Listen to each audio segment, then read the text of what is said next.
市政古迹西市场经过3冬的整修，主体建物伫今年4月来完工。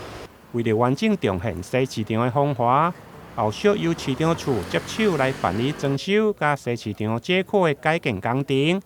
对此，立委陈廷辉甲议员陈怡珍上午邀集经济部中部办公室甲市场管理处来会勘，希望争取经费，帮助旧有市场的改建甲街廓的步道整修。咱要安怎来衔接，将咱的大菜市遮会当甲咱的西市场遮甲衔接好势，不要是像现在好像一个是天堂，一个是地狱一样啊！哈，这个景观实在不能看哦。所以就刚才咱的主任郭主任特别落啊，就是讲我们现在争取的，就是咱这条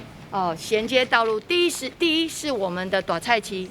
改建。大菜市这3排，我们希望是3排啦吼，嘿，咱3排吼。3排的部分，即马嘛咧上文资审议啦吼，就是讲我们的整个咱的大菜市就是3排改建，吼，这个3排改建的经费，拜托咱中部办公室才来到支援到处理。然后第2部分，就是咱这条路吼，对咱的西门路入口入来到咱的西市场大菜市，甲咱的正兴街入来的入口，甲咱的这个国华街入来入口，这3条路。有哪要拜托到咱中部办公室啦吼，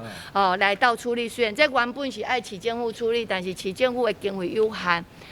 所以伫这个部分，为了整体性的考量，我们希望是一次到位，互咱的中部办公室才来到协助，将咱这个整个啦吼，咱细汉的记忆啦吼，这几啊代细汉的记忆吼，包括我嘛是会当讲，将这个所在啦，搁改再现啦吼，风华再现啦吼。对此，经济部中部办公室主任郭坤珠表示，会请市场处提报计划，经济部会全力来协助。市场改建，那如果说完成之前，一定要搭配上。当然。如果说这边的委外又没有办法把西门路的出入口跟这个铺面一起整理，安尼变成讲这个修尾，大家也要去有个配套的协调。但是咱主体吼，咱家己上重要，这市场改建。